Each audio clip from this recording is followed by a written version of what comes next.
Late Night Health continues with one of our favorite guests, Marianne Ryan. She is a physical therapist. She speaks for the Physical Therapy Association. She's also has funny initials after her name. Not only PT, you have OCS. What does OCS stand for? It means I'm a certified orthopedic specialist. I can't say it. I get it. It's cold back there in New York.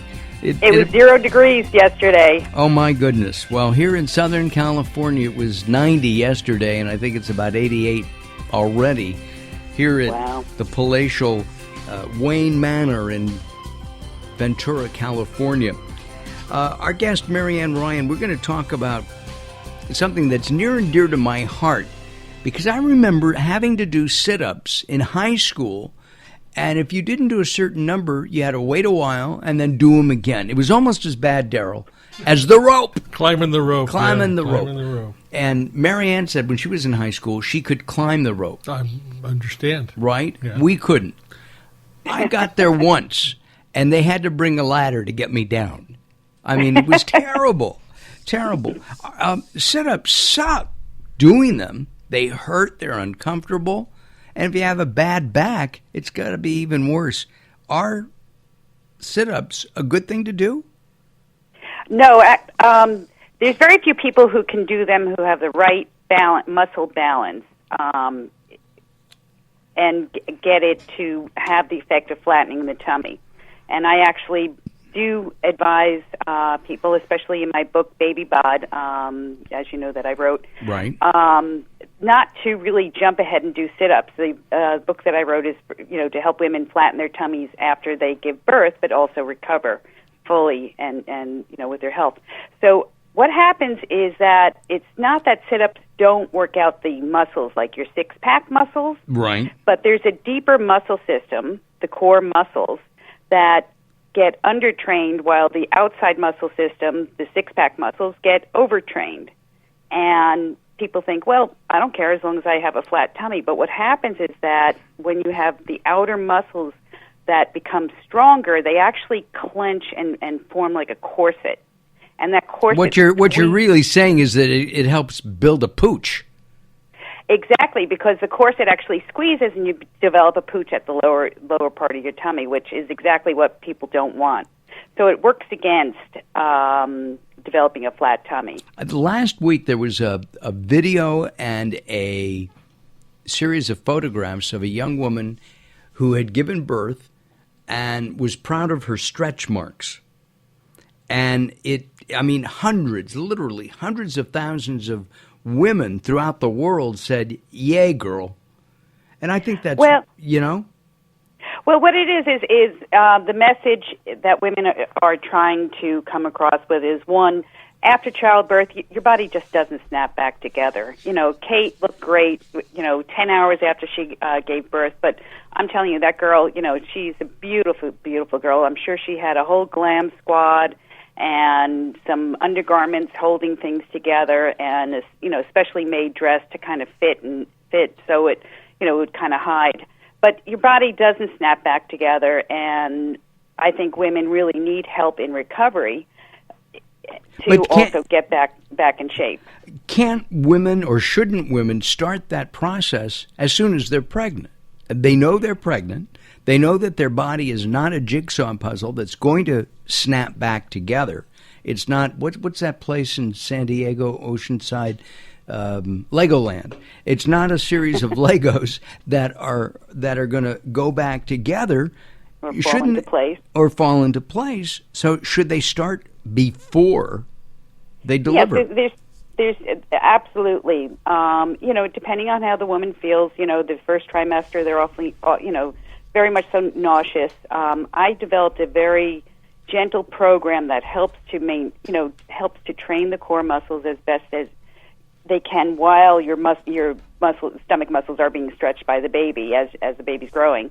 But there's another positive besides preparing yourself for a better childbirth, because women who exercise during pregnancy, they found that studies have shown that they have shorter labors, and less complications like C-sections.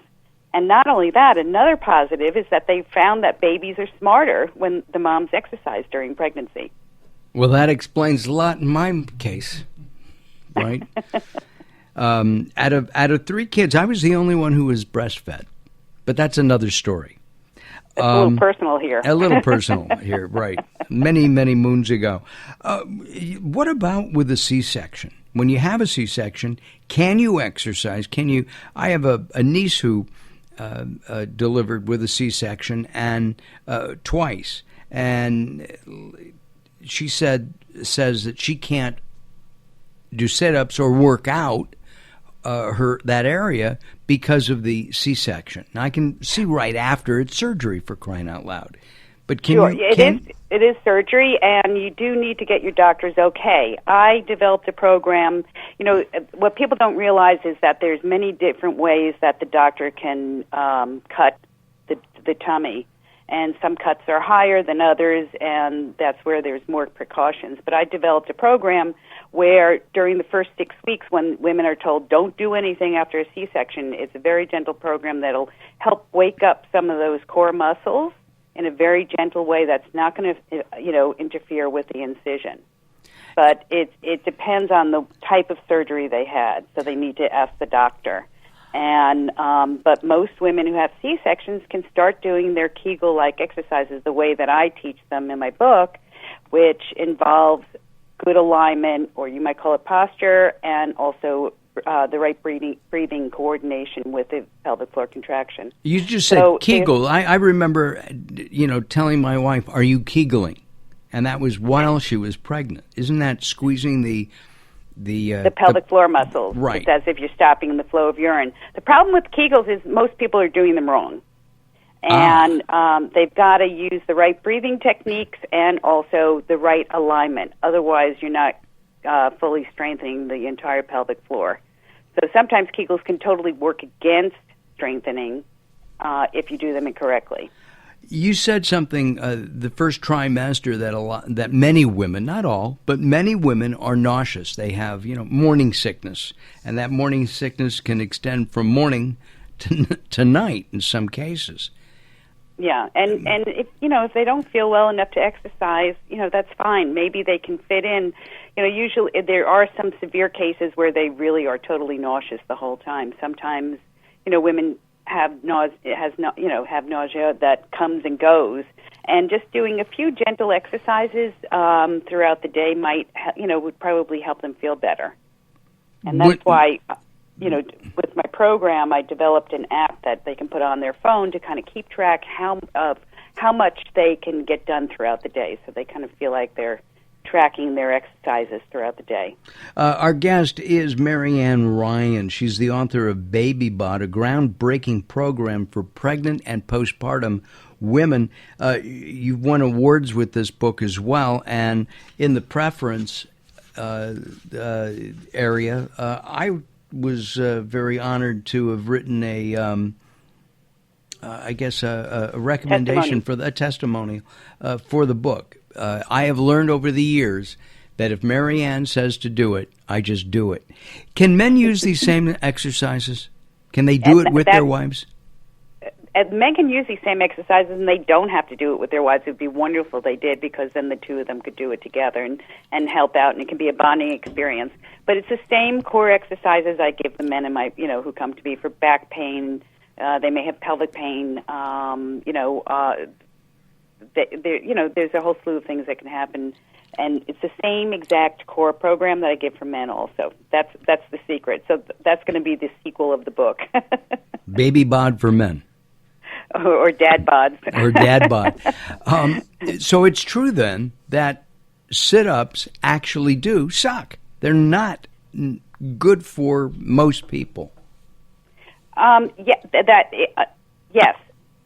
Some people have strong enough inner core muscles that can withstand the pressure. Each time you do a curl up, all that there's pressure that builds up.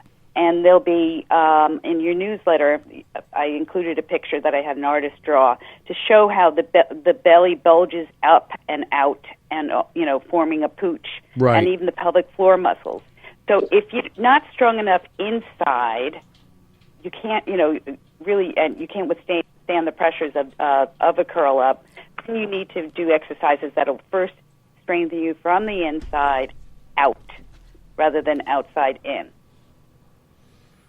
And what and if you have a pooch, if you've got, a couple of inches there or more that are laying over your belt, would you doing sit-ups, is that going to make that even bigger? Yeah, and what I'm talking about is not fat layer. I'm just talking about the bulging. And so, I think as I mentioned earlier to you, is that I have on my website, the babybodbook.com website, a free download where you can start with 4 simple exercises that people are kind of surprised until they do them correctly, that they actually will flatten the tummy without having to have to use sit-ups. They're meant to strengthen. They will help you strengthen from the inside out. And that's for both men and women. We're going to have that in our newsletter and on our website, latenighthealth.com, under the Mary Ann Ryan tab, on our completely brand new website. You can even just go to the website and check out, Baby Bod, and you'll pop up. My understanding is that under that layer of fat, I have 6-pack abs. Is that true? You might. I don't know. I haven't tested out your stomach muscles. They're weak. So everybody has those 6-pack ab, muscles. It doesn't mean that they're hypertrophied, and hypertrophy means strengthened, where you'll see the bold, So I can look like a gladiator from one of the epic Greek hero things. You can movies. Dream about that, Mark. Yeah, I want that. I do. But you want it, huh? I do. But is that without steroids? Is that is that possible today? Yes, it is. But what I recommend is not thinking just about the 6-pack abs, is to first strengthen the inner core muscles, which a lot of people misunderstand. In training them, they are often training the outside muscles. So they're very gentle fibers that really need to be gently first woken up, and you need to use proper body mechanics or alignment in order to wake them up, and then from there, then you can strengthen them, and then strengthen the outside muscles in coordination with a strong inner core muscle system. Got it. Does that make sense? It does. Or is that It does. No, but the magic word here is work and exercise. So we'll find out how long it would take and what we need to do. And also I want to talk about no pain, no gain. Is that still true? Especially in terms of do sit-ups suck? I'm Mark Allen along with Mary Ann Ryan. We will be back as Late Night Health continues. Mary Ann's book is called Baby Bod, and the website is babybodbook.com. More coming up here on Late Night Health. Join us at latenighthealth.com, and brand new, we're on iTunes. So go to iTunes, search for Late Night Health. You'll be able to find us and listen to us 24 hours a day. We're going to have more than 400 hours up there very soon. Wow. More coming up. Don't go away.